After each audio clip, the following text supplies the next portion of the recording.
आज का टॉपिक है फ्रिक्शन।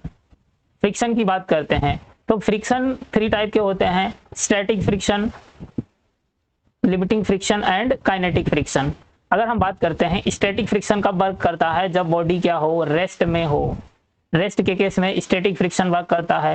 लिमिटिंग फ्रिक्शन की बात करें, ये कब वर्क करता है, जब body just about to move करने की कंडीशन में हो, मूव नहीं कर रही हो लेकिन जस्ट अबाउट टू मूव करने की कंडीशन में हो, मतलब applied force equal to frictional force के बराबर होगा। तो कौन सी कंडीशन आ जाएगी, लिमिटिंग कंडीशन। एंड देन उसके बाद में kinetic friction kinetic friction work करता है जब बॉडी मोशन में हो, मूव कर रही हो, मतलब applied force more than frictional force से ज्यादा हो जाए अप्लाइड फोर्स। तो कौन सी कंडीशन आ जाती है, काइनेटिक फ्रिक्शन की। अब 1 बाय 1 तीनों फ्रिक्शन की बात करते हैं। तो सबसे पहले बात करते हैं स्टैटिक फ्रिक्शन।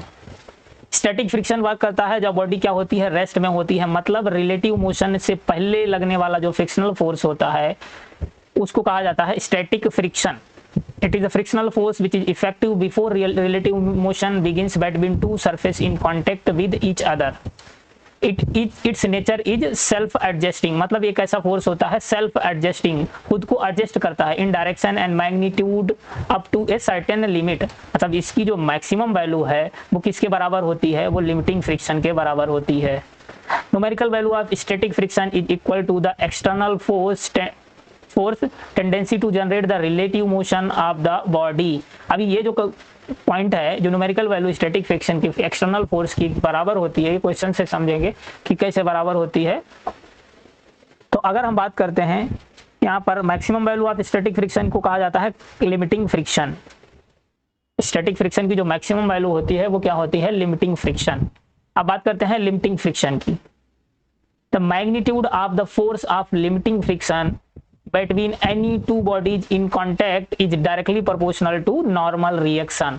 मतलब जो लिमिटिंग फ्रिक्शन का मैग्नीट्यूड है वो डायरेक्टली प्रोपोर्शनल होता है नॉर्मल रिएक्शन के, FL directly proportional to N।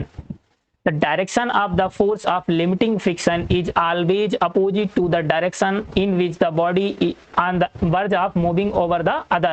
मतलब जो बॉडी जब क्या हो, मूव कर रही हो, जिस डायरेक्शन में मूव कर रही हो उसके अपोजिट डायरेक्शन में कॉन्टैक्ट सरफेस पर जो फोर्स लगता है वो होता है लिमिटिंग फ्रिक्शन का डायरेक्शन। जस्ट अपोजिट डायरेक्शन होता है हमेशा, always opposite to the direction in which, जिस डायरेक्शन में वो मोशन हो रहा है उसका।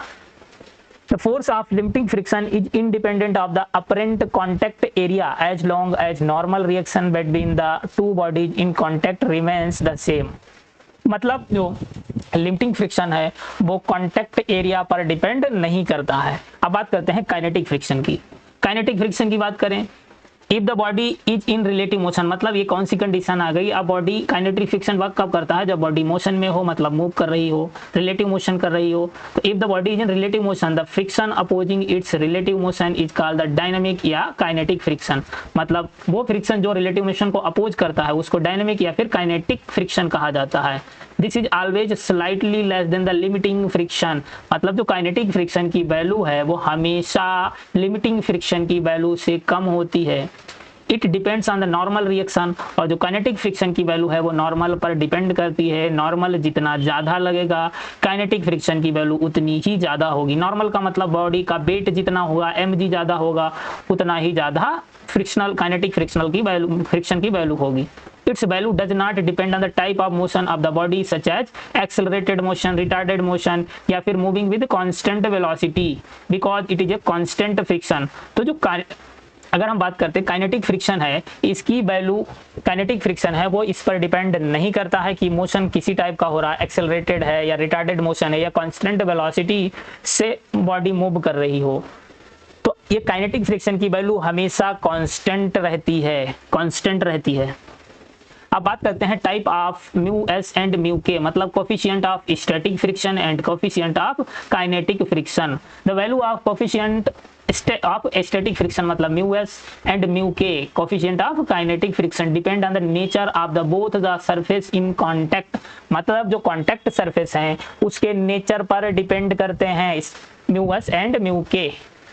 The value of mu depend on the material of the surface in contact. Mu मतलब कोफिशिएंट ऑफ फ्रिक्शन, ये डिपेंड करता है जो सरफेस के मटेरियल पर, मटेरियल ऑफ द सरफेस जो जिस कहां पर कांटेक्ट सरफेस के मटेरियल पर डिपेंड करता है।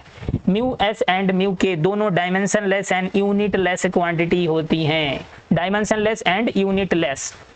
अब बात करते हैं graph between applied force and frictional force, force of friction, frictional force या फोर्स ऑफ फ्रिक्शन के बीच में ग्राफ की बात करते हैं।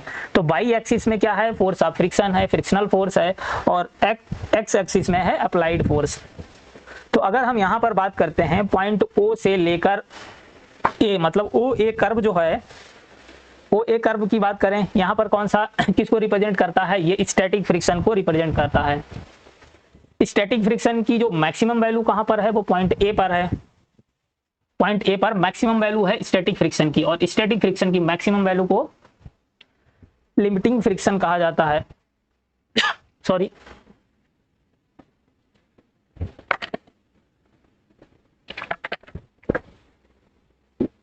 स्टैटिक फ्रिक्शन की जो मैक्सिमम वैल्यू है वो क्या होती है, लिमिटिंग फ्रिक्शन।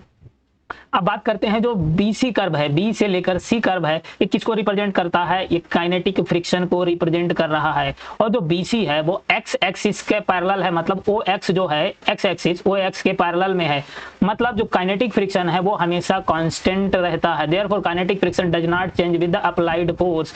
तो अप्लाइड फोर्स बढ़ाते जाएंगे, अप्लाइड फोर्स की वैल्यू बढ़ाते जाएंगे, लेकिन काइनेटिक फ्रिक्शन की वैल्यू चेंज नहीं होगी। लेकिन अगर हम बात करते हैं स्टैटिक फ्रिक्शन की, तो स्टैटिक फ्रिक्शन क्या है, स्टैटिक फ्रिक्शन जैसे जैसे अगर हम अप्लाइड फोर्स बढ़ाते जाएंगे तो स्टैटिक फ्रिक्शन भी बढ़ता जाएगा, लेकिन मैक्सिमम लिमिट क्या है इसकी, पॉइंट ए तक। मतलब जो इसकी जो मैक्सिमम वैल्यू होगी स्टैटिक की वो किसके बराबर होगी, लिमिटिंग के बराबर, मतलब लिमिटिंग के बराबर हो जाएगी मैक्सिमम। उसके बाद में क्या हो जाएगा, फिर वो काइनेटिक फ्रिक्शन लगने लगेगा, मतलब बॉडी जब तक मूव नहीं करेगी तब तक मैक्सिमम वैल्यू इसकी क्या होगी, लिमिटिंग के बराबर, और मूव करने लगी मतलब काइनेटिक फ्रिक्शन वर्क करने लगा।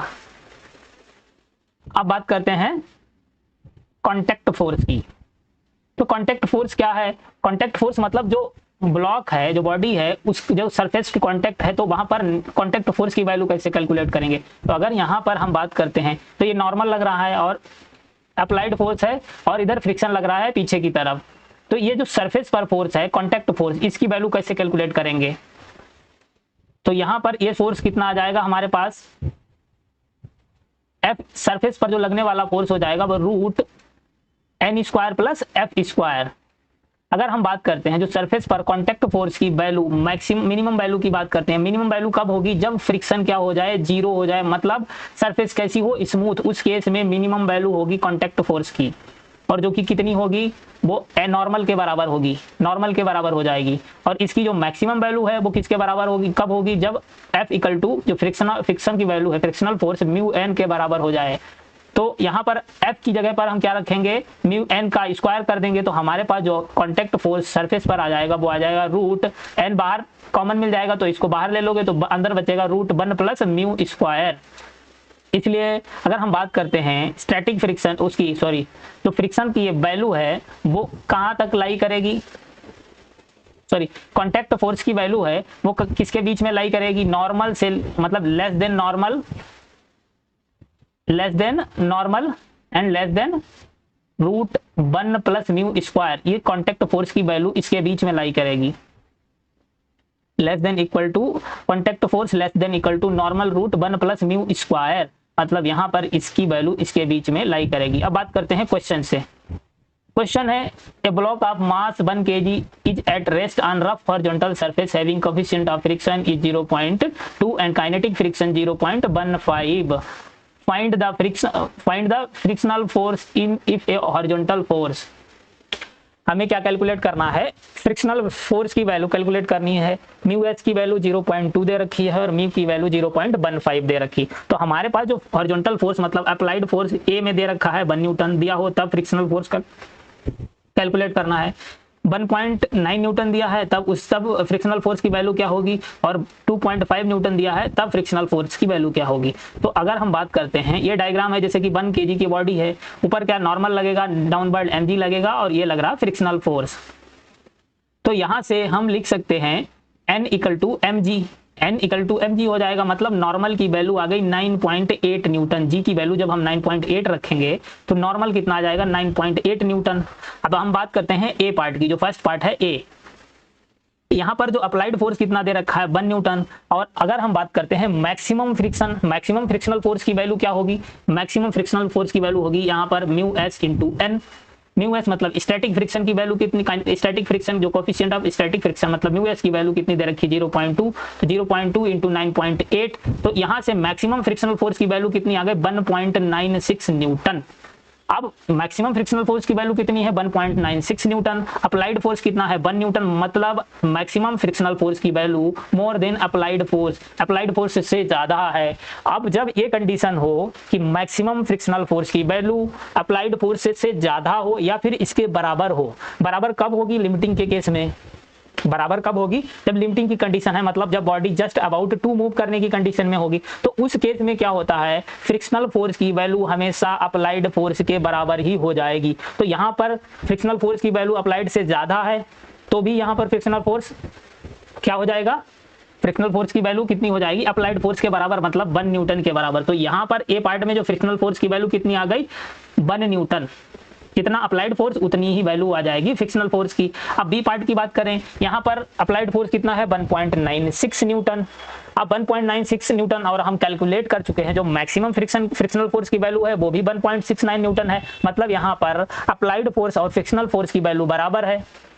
अब बराबर है तो या तो जब ज्यादा है फ्रिक्शनल फोर्स की वैल्यू तब भी अप्लाइड फोर्स के बराबर फ्रिक्शनल फोर्स की वैल्यू होगी, और जब बराबर है तो भी होगी, मतलब यहाँ पर भी फ्रिक्शनल फोर्स की वैल्यू कितनी आ जाएगी 1.96, क्योंकि अब अप्लाइड फोर्स कितना है 1.96 तो अप्लाइड फोर्स के बराबर होगी। अब बात करते हैं सी पार्ट में, सी पार्ट में जो अप्लाइड फोर्स है वो 2.5 न्यूटन है और हमारे पास जो मैक्सिमम फ्रिक्शनल फोर्स है वो कितना है 1.96 है। तो यहाँ पर अगर हम देखते हैं अप्लाइड फोर्स ज्यादा है फ्रिक्शनल फोर्स से, मतलब मैक्सिमम जो फ्रिक्शनल फोर्स की वैल्यू है वो less than applied force, applied force से कम है। तो यहाँ पर अब हमें क्या कैलकुलेट करना पड़ेगा, फ्रिक्शनल फोर्स की वैल्यू क्या आ जाएगी, काइनेटिक फ्रिक्शन वर्क करने लगेगा, क्योंकि अब जो बॉडी है वो मूव करने लगी है, और मूव करने लगी है बी पार्ट में क्या था जस्ट अबाउट टू मूव करने की कंडीशन है, मतलब लिमिटिंग की कंडीशन थी बी वाले में, और सी में क्या है काइनेटिक फ्रिक्शन वर्क करने लगेगी, मतलब एफ के इक्वल टू म्यू के इंटू एन। अब यहाँ पर kinetic friction coefficient of kinetic friction की वैल्यू 0.15 दे रखी है और नॉर्मल कितना है 9.8, तो यहाँ से हमारे पास जो फोर्स आ जाएगा वो कितना आ जाएगा, फोर्स आ जाएगा 1.47 न्यूटन के बराबर।